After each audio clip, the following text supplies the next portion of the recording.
irmãos, nos permita, Jesus, na oportunidade de hoje, experimentarmos os encantos que provêm da sua paz. Para nós é uma oportunidade evidentemente especial estarmos aqui pela primeira vez e deixar a nossa contribuição. Mas iniciamos desde já agradecendo. Agradecemos aos companheiros que organizaram este evento.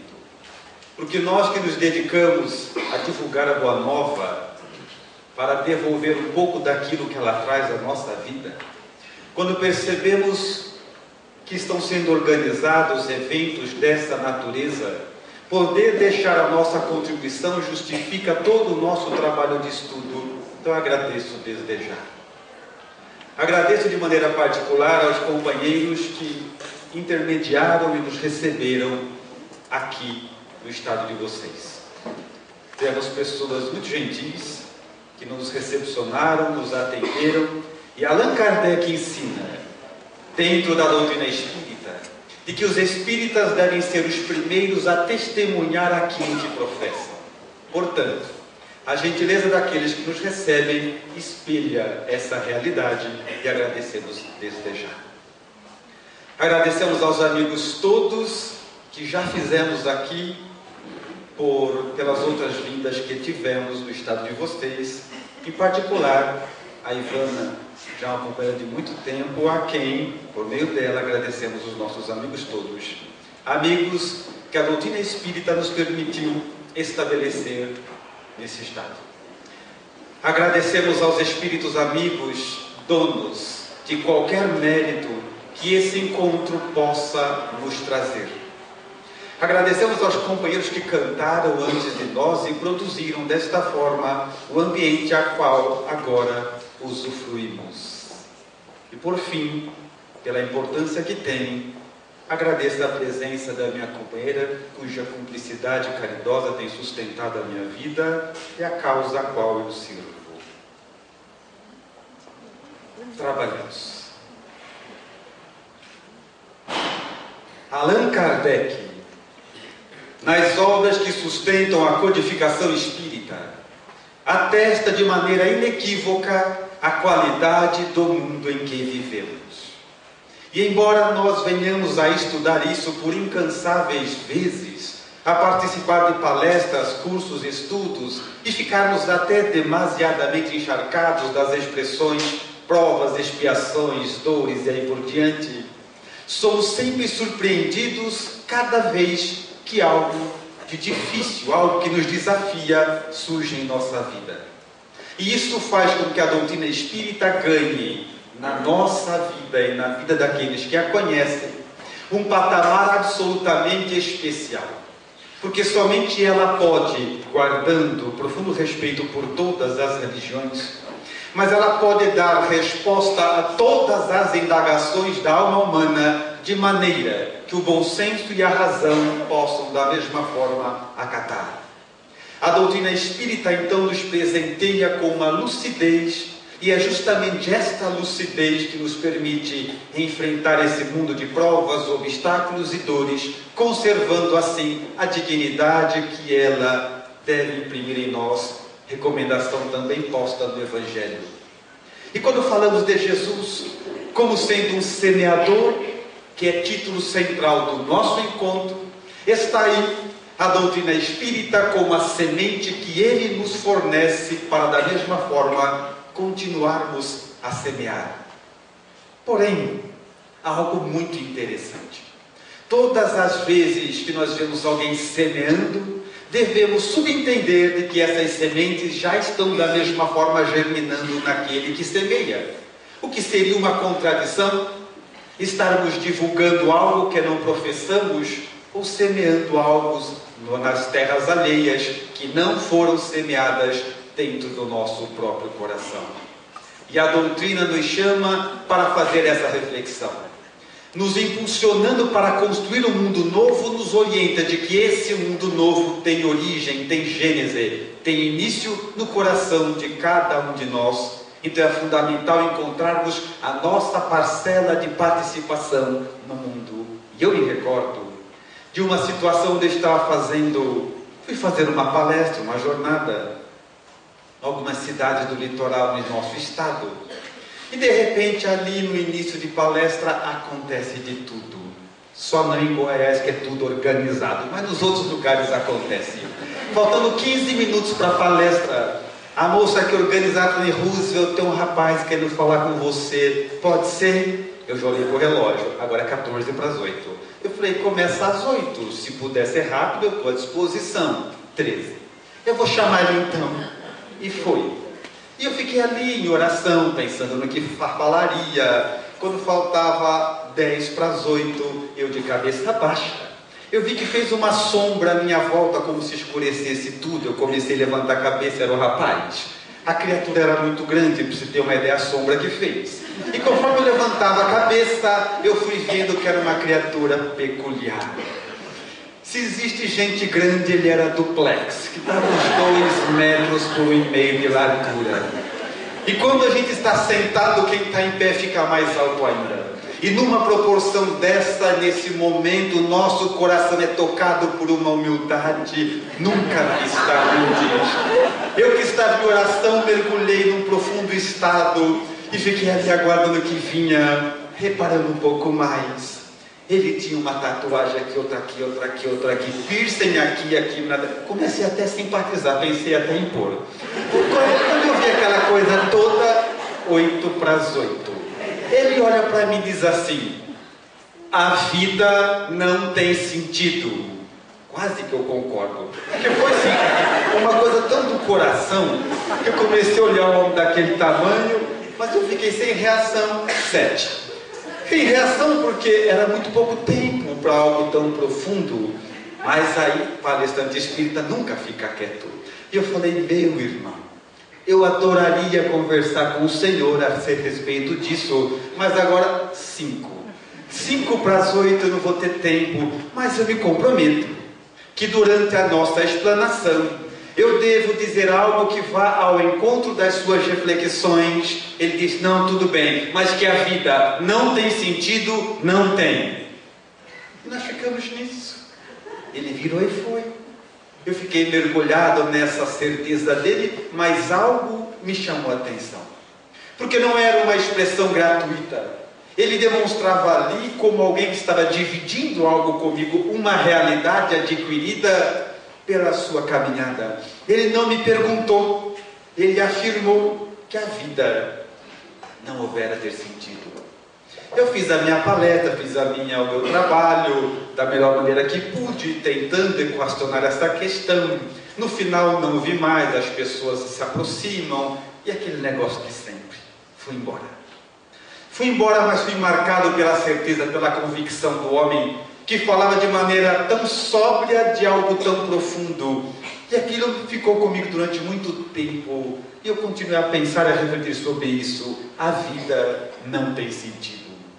E depois de um certo tempo de reflexão, cheguei à minha conclusão de que a vida não tem sentido. E Jesus é de uma grandiosidade tal qual que mostra pela sua conduta marcas dessa grandeza. Como manda tantos outros fazer a mesma expressão, nos mostrar com a sua postura. Porque Deus dá a cada um de nós uma vida absolutamente sem sentido, para que cada um coloque o sentido que desejar. Então hoje, quando alguém diz a vida não tem sentido, eu já falo: você pôs algum? Porque se não pôs, não tem. Porque nós somos livres até para permanecer onde estamos. É verdade que a visita da dor torna-se mais periódica, mas podemos. É a liberdade que nos envolve. E a doutrina espírita vem, desta forma, nos convidar para fazer esta reflexão. Que se Jesus ele é o semeador, ele também nos dá, por meio das reflexões, por meio desses encontros, de estarmos aqui, as sementes para que prossigamos a semear também. Mas devem antes elas serem semeadas dentro do nosso coração.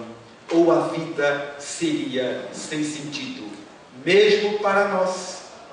Porque não é raro encontrarmos pessoas vinculadas a uma determinada religião, a um determinado seita, grupo, qualquer coisa, mas serem absolutamente vazias por dentro.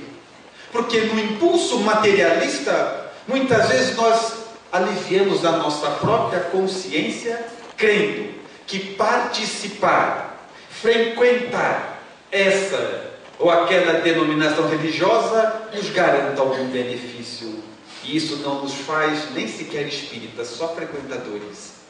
É necessário algo mais. É necessário nos aprofundarmos nesta busca íntima de transformarmos em ação aquilo que viemos buscar aqui hoje, porque só justifica este encontro se sairmos daqui de maneira melhorada, modificada, transformada, se algo em nós já estiver modificado, ou não vale a pena ser espírita. E eu recordo-me de um conto que ditam as tradições do mundo espiritual, de que haviam dois países, o país da felicidade e o país da infelicidade. Os dois certamente muito populosos, mas entre esses dois países existia, estabelecendo ali uma diretriz, uma divisão, um rio verdadeiramente caudaloso, com uma correnteza especialmente forte, com alguns animais selvagens. Havia nesse rio piranha, jacaré e tudo mais que impede a felicidade da infelicidade de se encontrarem. E o pessoal da felicidade vivia na felicidade. E o pessoal da infelicidade tinha essa ilusão de muitas vezes de que aquilo era ser feliz. E os anos correram. Até que um dia houve o surgimento de um homem. Um homem que, não se contentando a viver dentro dessas questões, sabia que existia a felicidade em algum canto e estabelece um plano, que era o seguinte: eu vou pegar uma corda bem forte, amarrar numa árvore aqui no país da infelicidade, amarrar na minha cintura e atravessar o rio, mesmo correndo os riscos que esse intento pedia. Por mais que eu venha sucumbir, se eu conseguir chegar à outra margem e amarrar a ponta da corda lá no país da felicidade, as pessoas que vieram depois de mim poderão passar da infelicidade para a felicidade com maior segurança. E começa a estabelecer o seu plano. Estuda sobre o rio, providencia uma corda especialmente forte, conversa com as pessoas à volta, com os pescadores, os conhecedores do rio, mas que nunca se atreviam a passar. E dia e hora estabelecidos, ele começa então a pôr em prática o seu plano. Escolhe uma árvore, evidentemente forte, amarra essa corda lá na árvore que está no país da infelicidade, dá um nó, muitas vezes, um sobre o outro, e amarra a outra ponta na própria cintura, para passar ao outro lado. E se atira no rio.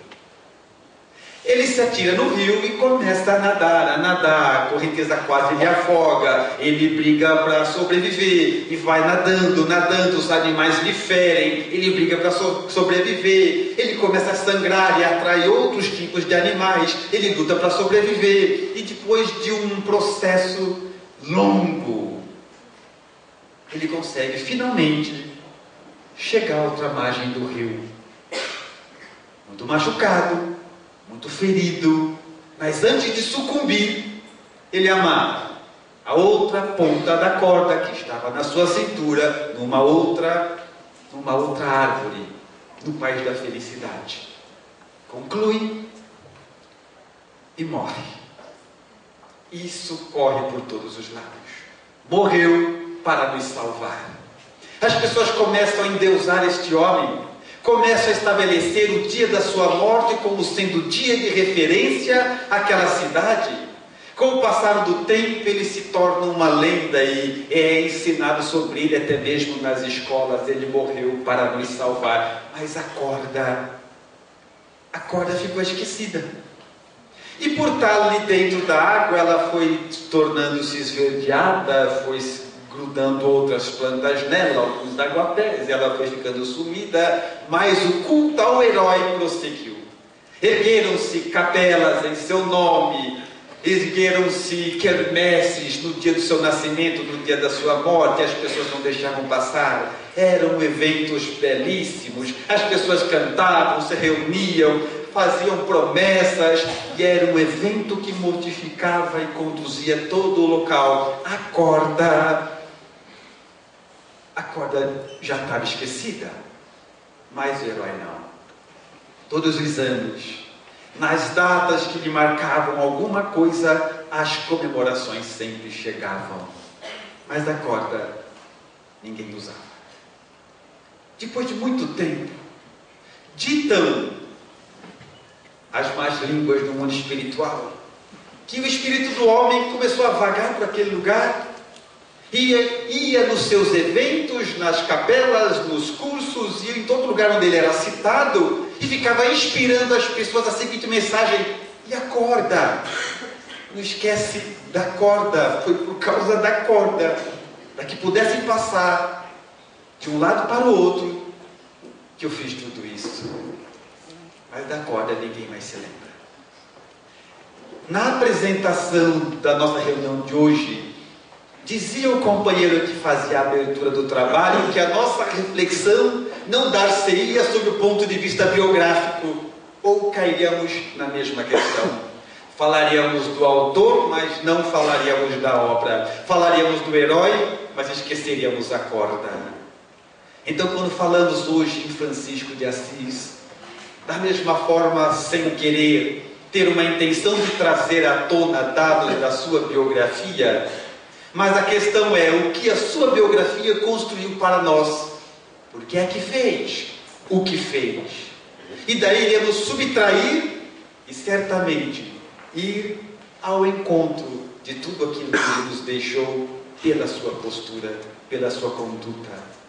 Porque percebemos que ele nasce, o Francisco que conhecemos, numa época muito particular, onde a igreja perder-se-ia pelas questões do mundo, pelas influências políticas, não é exclusividade da nossa era, pelas questões financeiras que existiram desde sempre, até que ele recebe um chamado muito interessante, que os amigos certamente já ouviram por incontáveis vezes também, vindo de Jesus, onde dizia para que ele viesse a construir, a reconstruir a igreja. Francisco reconstrói a minha igreja. E nós percebemos que dentro desta questão, ele dá os seus primeiros passos de manifestação construindo a igreja material. Junta ali algumas igrejas que estão bem estragadinhas, começa a reconstruir as igrejas. Isso por si só já nos diz muito. Isso mostra que Francisco de Assis fez o que fez, sendo gente absolutamente igual a todos nós. Absolutamente igual. Porque quantas vezes nós perguntamos a Jesus: o que queres que eu faça? Para que eu nasci? E essa resposta não vem. Porque é uma busca íntima. Não vem para nós, mas também não veio para Francisco de Assis. E nós ficamos pensando: Deus, por que é que não me responde? E como consolo devemos lembrar, não respondeu nem para Francisco de Assis, que depois de reformar uma igreja, reformou a segunda, já estava na terceira e pensando: gente, é isso? Devia ter nascido pedreiro, que era mais fácil. E vai cair na ficha que de repente Deus não precisa de igreja de pedra, ele precisa de outra coisa. E aí ele entendeu, por concepção própria. Allan Kardec chamaria de fé raciocinada, depositando razão na emoção, de que o chamado era realmente para reconstruir a igreja, mas reconstruí-la através do seu coração, reconstruí-la em si, porque não é isso?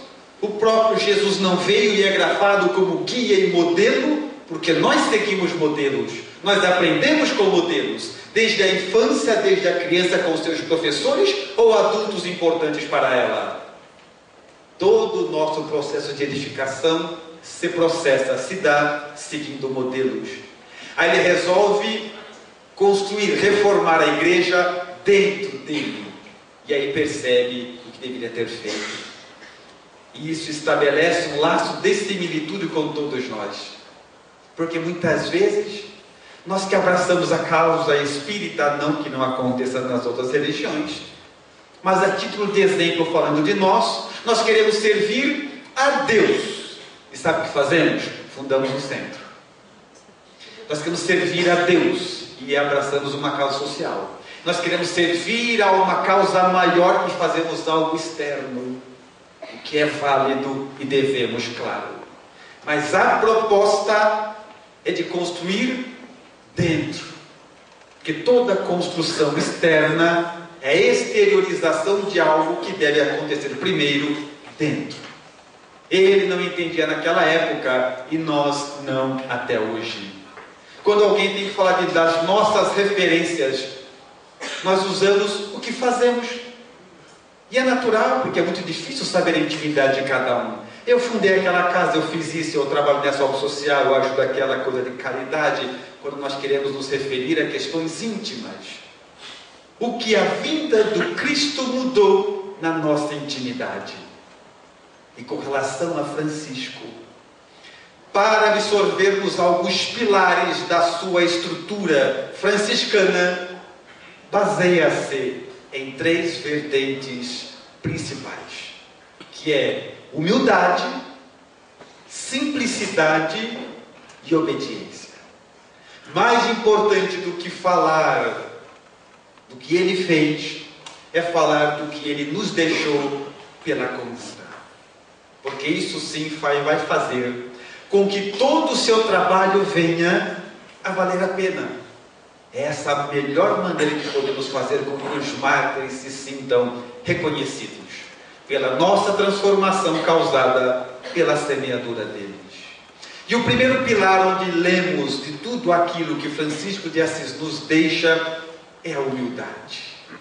A humildade como sendo um valor basilar, cantado em centenas de vezes pelo Evangelho, mas da mesma forma corrompida pela nossa estrutura materialistas. Porque mesmo crendo na imortalidade da alma, na pluralidade das existências, nas questões onde se assentam a doutrina espírita, a maioria de nós ainda prossegue com maior ou menor grau materialistas.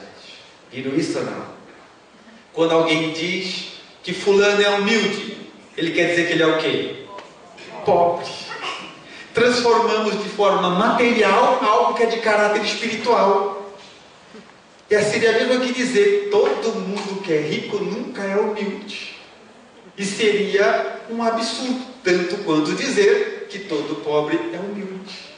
E encontraríamos, e os amigos conhecem bem, pobres profundamente arrogantes. Mas não olha do lado não, agora olha para mim para manter o ambiente.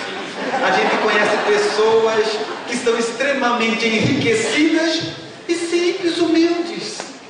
Então, estabelecer humildade à pobreza é mais uma vez transformar em questões materiais o que é de caráter espiritual.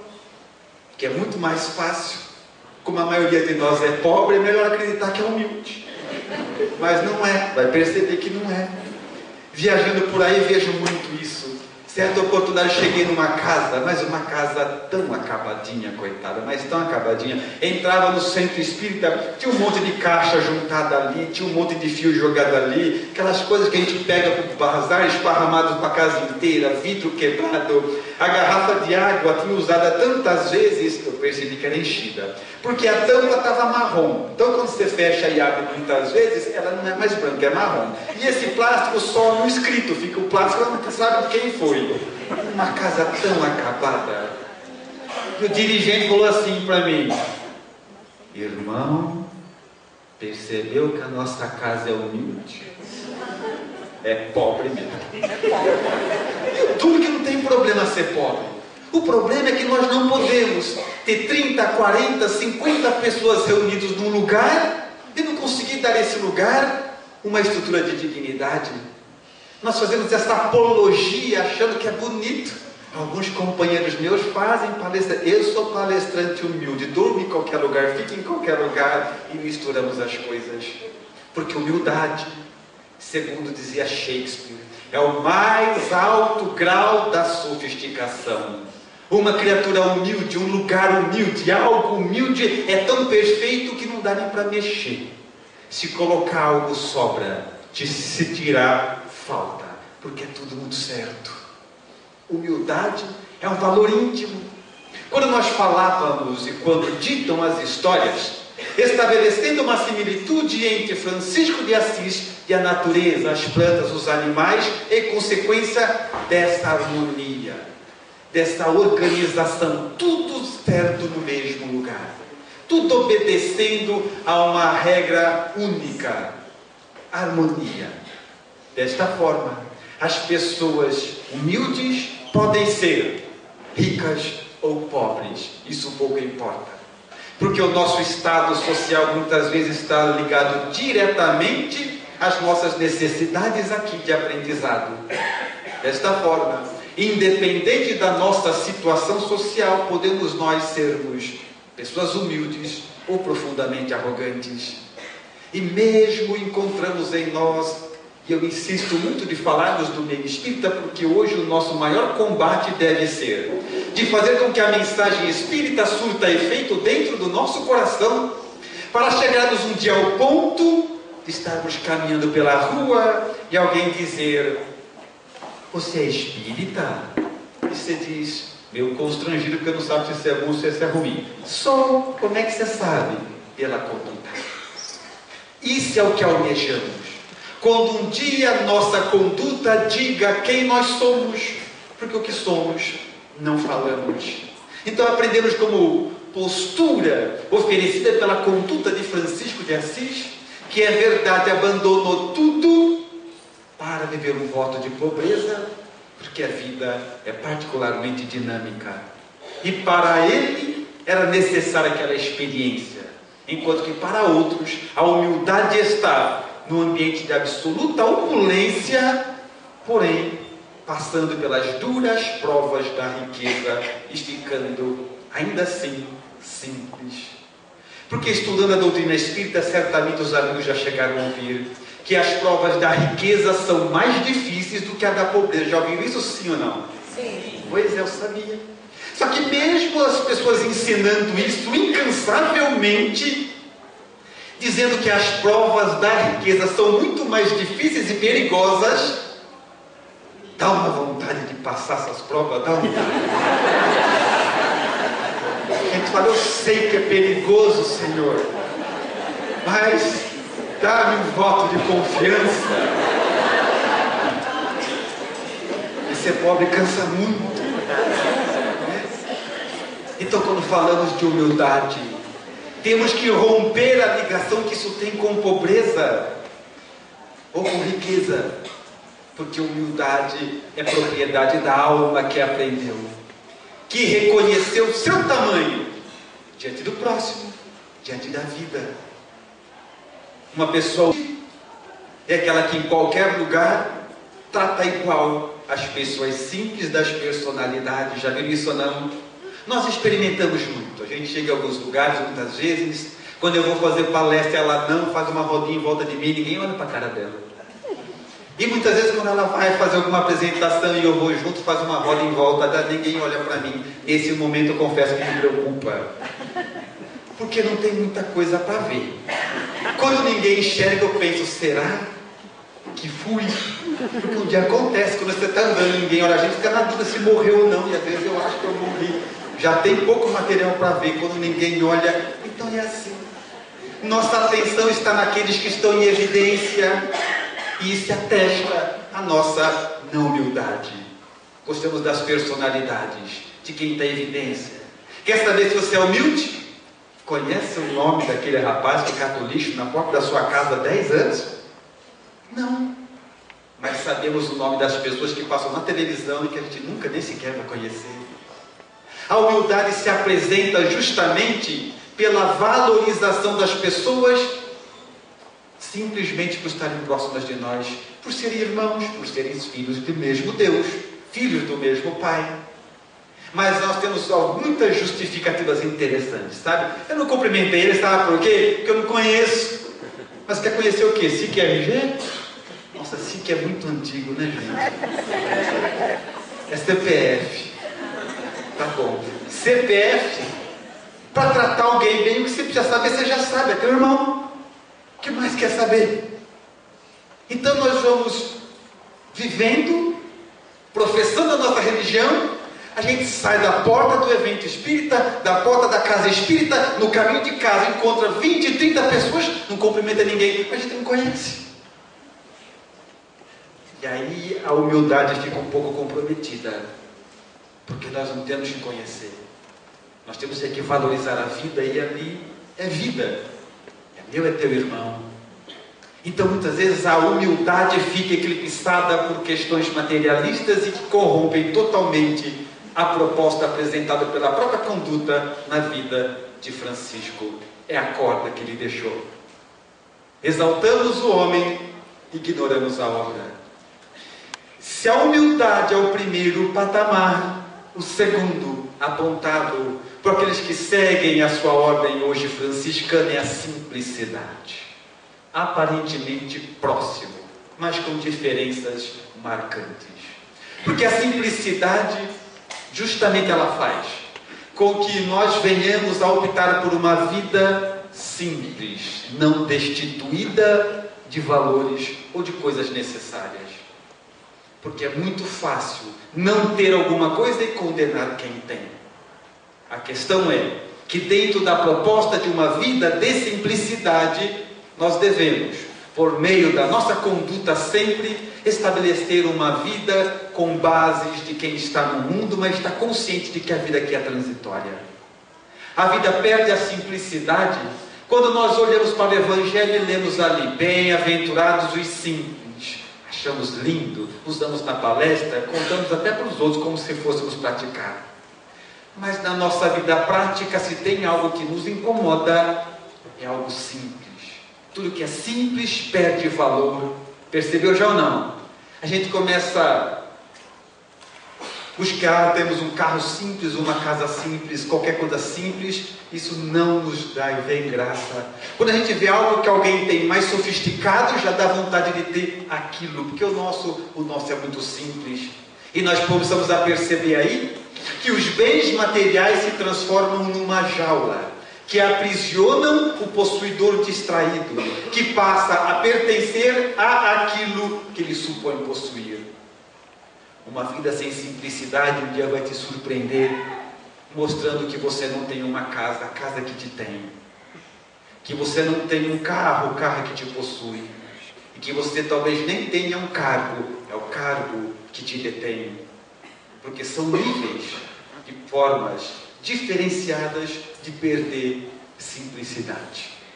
Quando nós começamos a nos julgar por aquilo que nós possuímos transitoriamente, e sem falar que gente é gente em qualquer canto, mas vamos falar do nosso meio, para que a explanação seja útil. Eu vou contar um caso. Fui fazer palestra num outro lugar. Vocês não fica tentando saber onde que é, porque eu só conto coisa quando é longe, quando é perto eu não conto. O que acontecer aqui eu também só conto longe, então fique tranquilo, não se sinta constrangidos por isso. Eu fui fazer palestra num lugar e cheguei, estávamos viajando. Então viajando você geralmente chega em cima da hora, não conhece o lugar, pegamos estrada e tal. Quando eu cheguei, vou procurando a casa espírita, pela primeira vez que eu estava indo, vou andando, achei uma fila enorme, uma casa enorme. Chego eu na porta do centro espírita, tem os livros para descer, das nossas obras que levamos sempre, ali sustento as nossas atividades também sociais. Eu vejo aquilo que é sonho de consumo de todo palestrante, principalmente quando chega atrasado: 2 cones reservando um lugar. Nossa, que gente educada, gente fina, né? Parei meu carro na lateral, tiro os 2 cones. Ai, que inocência. Para o meu carro ali, crente de que aquele lugar está reservado para o pobre trabalhador que viajou horas para estar entre amigos. E parei meu carro, desci meus livros, tudo, já me senti em casa. Vem um senhorzinho e fala assim: moço, não pode parar aí. Por quê? Aí é o lugar do presidente. Você me desculpa, moço. Botei minhas coisas no carro, tirei o carro do presidente, botei o corpo no lugar, parei uns 4 quarteirões longe, já trouxe metade do livro que eu ia trazer, porque não é fácil não foi. Quanto mais eu ia para frente, mais eu tinha vontade de voltar para trás. Aí fui lá, parei meu carro, voltei e fiquei olhando. Ai, que maldade, como a gente é mal, né? Fiquei olhando a cara com o presidente a chegar. Eu falei, tomara que ele chegue pelo menos uma cadeira de roda para justificar o lugar dele. Bom, não era um desejo, era só assim um desejo.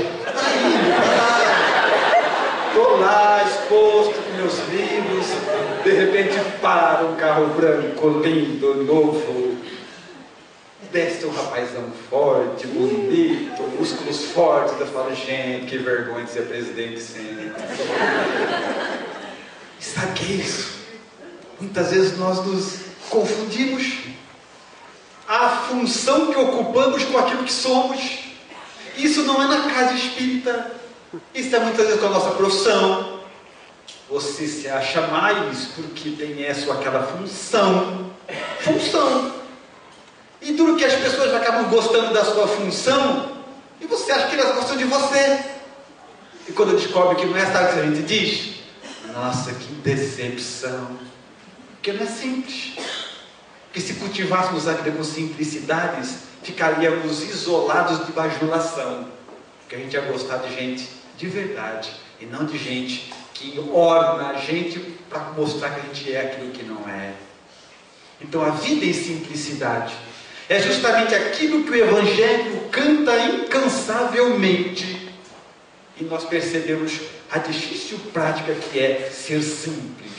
Porque muitas vezes os simples não conseguem aplausos e aí mexe na nossa intimidade. A recomendação da simplicidade, proposta pelo Evangelho, e particularmente hoje proposta na conduta de Francisco de Assis, é justamente que você deve bastar-se sem estar à cata do aplauso das pessoas, mas com a necessidade única e atemporal de estar sempre de acordo com a proposta do Cristo. Muitas vezes negligenciamos estar sintonizados com a harmonia da vida, esquecemos que tudo aqui é transitório e ficamos acomodados numa vida supérflua, recomendando às pessoas que frequentem a casa espírita que a gente frequenta, mas não pratica. E o terceiro patamar, onde aqueles que acompanhavam a Francisco, esse é o mais diferente para nós. Simplicidade, humildade, fala-se muito ainda no nosso meio, nas religiões todas, mas esse terceiro é particularmente atribuído aos franciscanos. Obediência. Isso é menos falado entre nós. Mas a obediência é algo muito particular. Porque quando lemos que a Jesus foi dado nosso mundo para governar, percebemos que ele é um bom líder. Mas antes de ser um bom líder, antes de aprender a nos conduzir, ele foi um bom recebedor de ordens. Primeiro ele aprendeu a escutar a Deus, depois veio aqui nos ensinar o caminho. E muitas vezes nós queremos aprender a ensinar, a conduzir, a mandar, e nem pensamos, nem entendemos que uma lição prioritária na vida de todos nós é aprender a obedecer. Isso a gente não gosta. Vou dar um exemplo. Meus irmãos, estudiosos que são, já estão convencidos de que Deus é soberanamente justo e bom, sim ou não? Sim. De verdade? Sim. Isso não eu provo. Muito bem. Então Deus é soberanamente justo e bom. Aí acontece algo na sua vida que você não provocou. Aconteceu, então a gente sabe que tem alguém conduzindo. Por exemplo, Deus é soberanamente justo e bom, nunca erra. Você não provoca uma situação, mas, por exemplo, só exemplo, sua sogra vai morar na sua casa. Você obedece, não discute ordem superior. Mas deveria ser assim. da obediência. Se eu não provoquei, caiu no meu colo, é meu. É teu. Você não provocou, mas uma doença apareceu na sua vida. Reclamar é o nosso primeiro impulso. Quando se Deus é soberanamente justo e bom, e na vida não há espaço para erro, obedece, serve com dignidade. É a experiência da obediência. A gente não discute com pessoas muito abaixo, vamos discutir com Deus. Discutir ordem superior.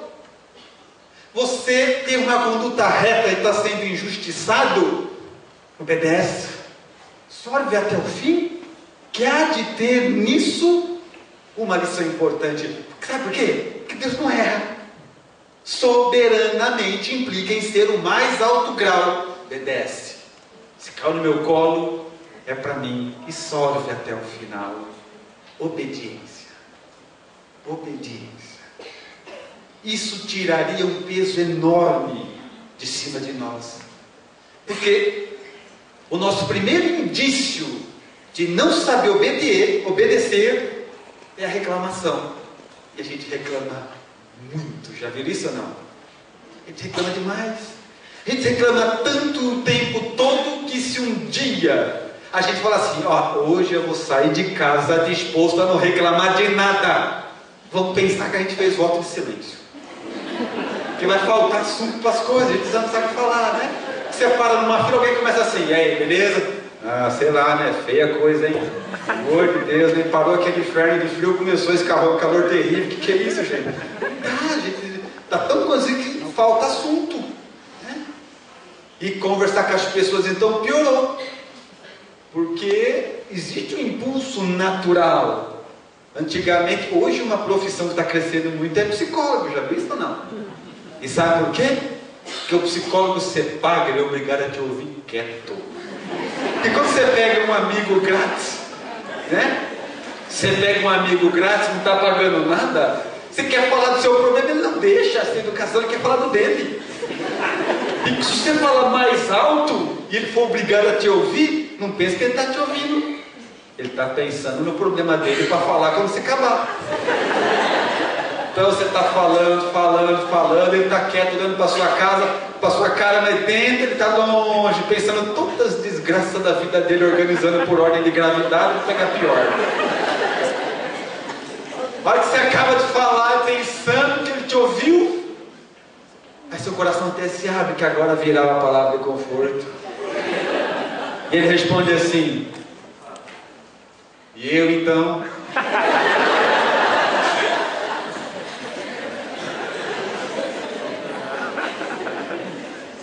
E aí é bom você se preparar, que você vai ficar com dois problemas agora, o seu e o dele.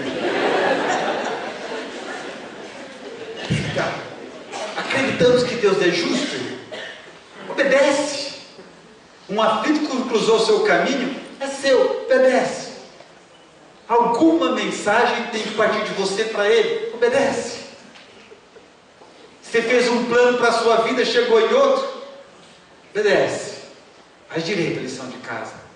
Porque você pode não estar onde você deseja, o que não quer dizer que esteja no lugar errado.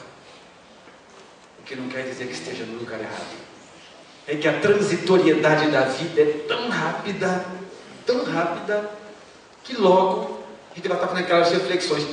Quem nunca passou por uma experiência assim, você tem uma determinada postura, uma determinada conduta com alguém, grita, ofende, xinga, passa um tempo, 10 anos depois, aquilo está no seu coração ainda, e você pensa assim, gente, por que eu não fiquei quieto?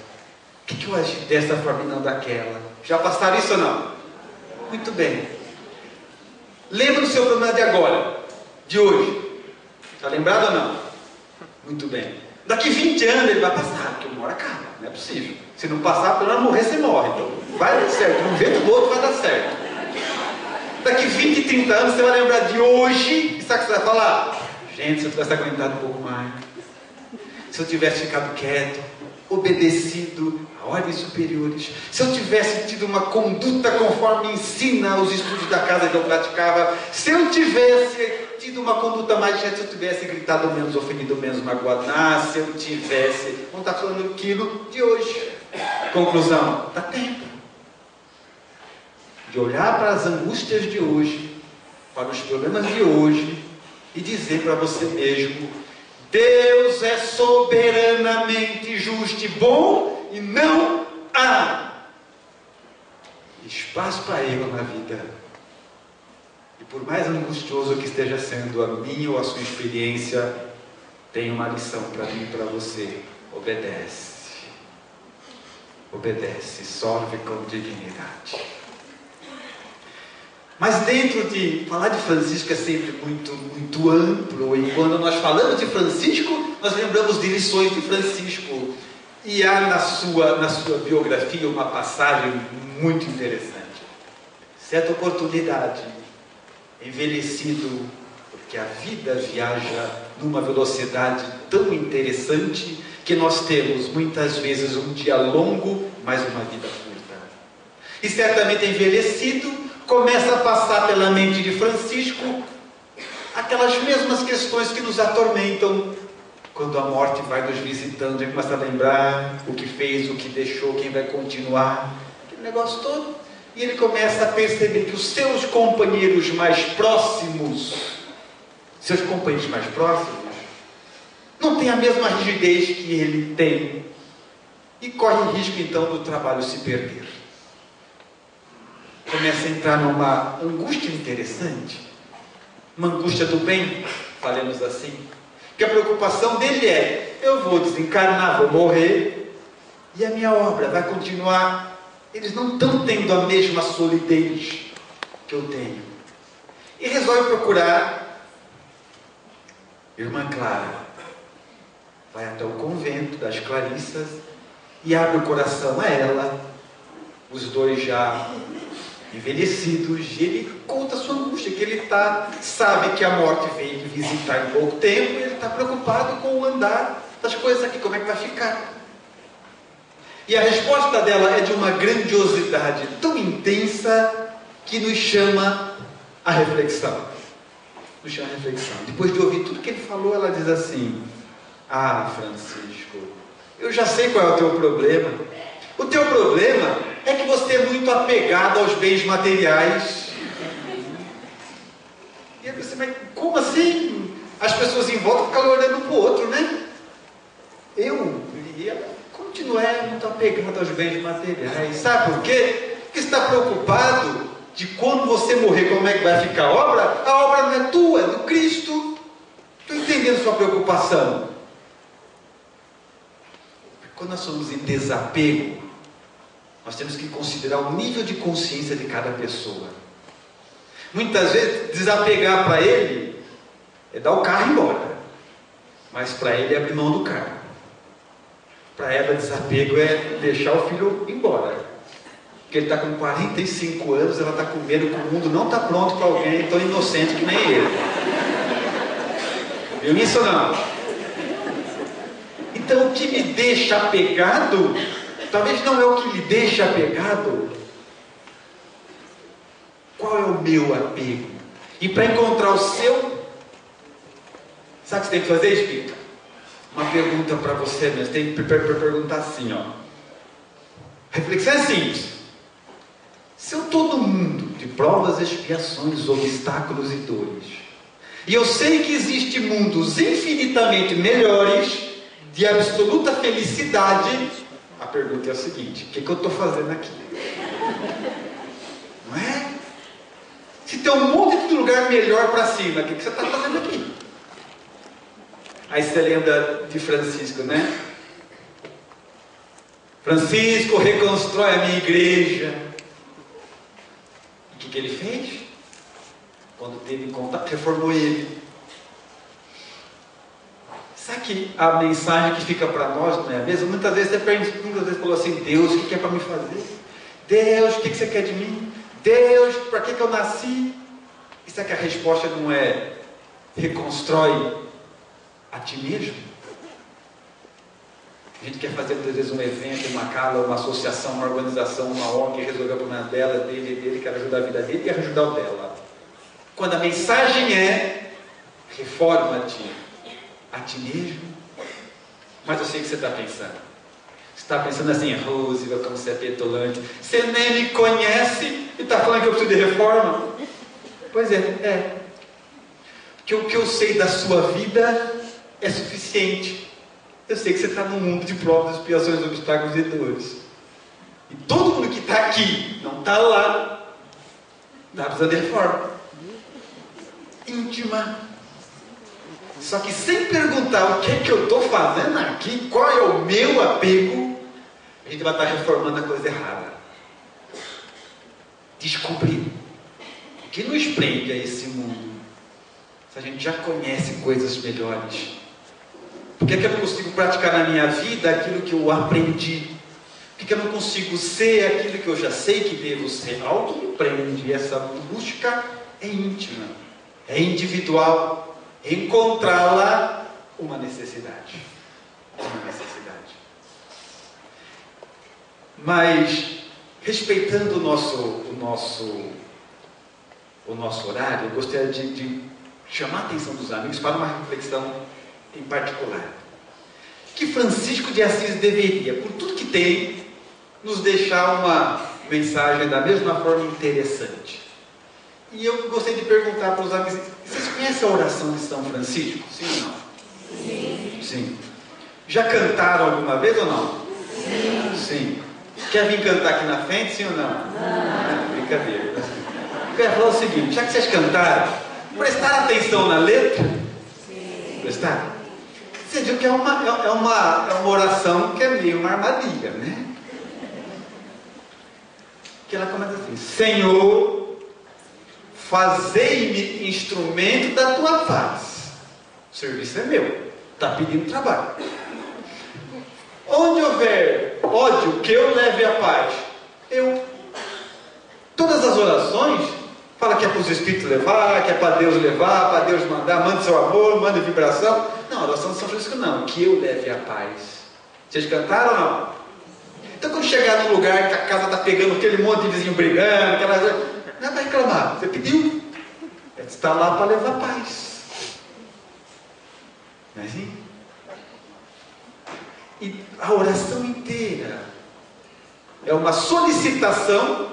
Nós pedimos a Deus que nos permita que nós venhamos a levar paz aqui, levar a esperança daquele outro, levar o amor aqui, levar a esperança lá. É um pedido de trabalho. E sabe o que é duro pedir trabalho dos Espíritos? O duro que eles dão. Eles não negam currículo de ninguém, mandou, está contratado. Senhor, onde houver trevas, que eu leve a paz. No dia seguinte, bate nas portas da sua casa, lá alguém está com a vida arrebentada. Você fala, gente, cada um que vem aqui, viu? Não pediu? Sim. Então a questão é, Kardec chamaria de novo a nossa atenção. Fé raciocinada. Fé raciocinada. A gente está jogando palavra para o alto. Jogava para o alto. Porque é o tamanho da responsabilidade. Onde houver trevas, que eu leve a luz. Na praça de Jesus, não sei não. Cuida deixa que lá eu levo. Cuidado, hein? Que é essa solicitação. Só que quando o nosso filho pequeno quer fazer alguma coisa, a gente deixa, mas fica olhando. Sabe se ele não faz errado, é ou não é? Então fique tranquilo que Deus deixa a gente fazer, mas fica olhando. Então quando você estiver num ambiente de muita crítica, muito áspero, você chega lá, você vai entrar, que o nosso impulso é esse, né? Chegar a resolver tudo, se gritando, xingando. Não nós, os outros espíritos. Os espíritos da casa espírita da concorrência, né? A gente não, mas eles fazem, né? Aí nesse momento que você vê que está tudo de perna para o alto, inferno na terra, você respira fundo e fala, Jesus está olhando, está disfarçado e começa assim, com aquela vontade de pegar no pescoço, você faz igual as pessoas fazem com a gente quando chega na casa espírita. Que eles ficam assim, gente, é dia de esse palestrante vir, esse avião que ia chegar, não chegou, atrasou tudo na hora da janta, pelo amor de Deus, que inferno isso aí. Olha que pega a gente no aeroporto e fala assim, oi, irmão. Então, é um exercício isso aí, não, né? Então o que acontece? É uma coisa espírita. Se você conhece Evangelho, se eu conheço Evangelho, quando chegar num lugar que está todo mundo em pé de guerra, é para levar luz. Com quem Jesus vai contar se não for com os bons? Cargo que a gente insiste em ter. É conosco. Então, exemplo de Francisco.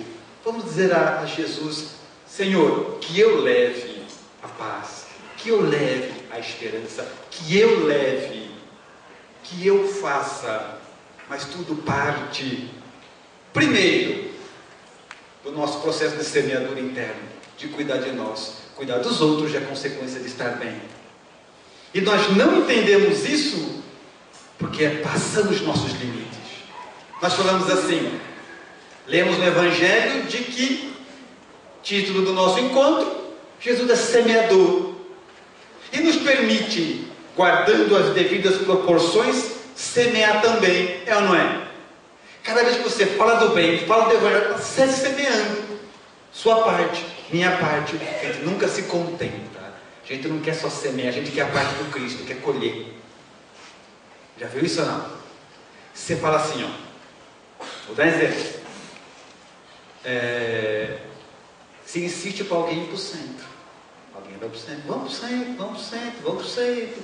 Ele não, no começo ele não vai, porque ele vê a nossa conduta e fala, eu não ficar igual. Então ele não vai. Né? Porque esse é o grande obstáculo de levar as pessoas para o centro. Porque quando a gente tem uma vida reta, e você fala, vamos para o centro, cara, eu quero ser assim também. Aí ele vem. Aí ele vem. Aí ele vem. Aí ele começa a fazer tratamento no centro. Aí ele vai 2 dias e some do centro. O que a gente fala? Sem vergonha. Não devia ajudar. Eu sabe, não devia ajudar essa pessoa. Sabe, a gente quer ajudar e, ó, tá vendo? Não adianta, ó. Pra lá, mas colher não é sua função. Se queria colher, sua função é semear. Se ele vier e sumir, continuar semeando. Se ele vier e sumir, continuar semeando. Porque colher não é problema nosso. Nós não sabemos quantos séculos tem gente semeando no nosso coração para hoje a gente chegar aqui. Sabemos, depois nominar. Quantas pessoas não desistiram de nós? Não é para ser bom não, só para chegar aqui. Que a aplicabilidade é que vai determinar quem é mais ou menos bom é outra conversa. A gente semeia um pouquinho, faz um convitezinho assim para alguém fazer o bem. Se ele não aceita, perde a amizade. Porque a gente não quer semear, a gente quer colher. E colher não é problema nosso. Dentro desta proposta é que nós gostaríamos de estabelecer a Francisco de Assis onde quer que ele esteja. O nosso reconhecimento e a nossa gratidão pela igreja que ele construiu nele, nos impulsionando a fazer de nós também construções sólidas, construções onde nós possamos um dia verdadeiramente, representantes do Cristo pela nossa conduta, levar por meio das nossas ações luz, coragem, esperança a toda parte. Que nós possamos cultuar o herói, mas não nos esquecer da corda. Todos os nobres que passaram pelo mundo, a passagem do Cristo pela terra, justamente para que com a conduta deles a nossa fosse influenciada e transformada. E pela beleza, pela oportunidade de recebermos a mensagem espírita, enquanto ainda nos é possível fazer da atual encarnação a mais importante que já tivemos, oramos agradecendo, dizendo: Senhor, imundas-me no esplendor da tua luz, e contudo cego não te vejo. Falas-me na eloquência do teu verbo, e no entanto surdo não te ouço. Abrasas-me na ardência do teu amor, e no entanto insensível não te sinto. Ó estranha contradição, tu tão perto de mim, e eu tão distante de vós. Desvela-me, Senhor, os olhos cegos do orgulho, abre-me os ouvidos surdos da vaidade, sensibiliza meu coração duro de maldade, para que eu possa encontrar a sua divina grandeza na intimidade do meu ser. Pela atenção com que me ouviram, muito obrigado, Senhor.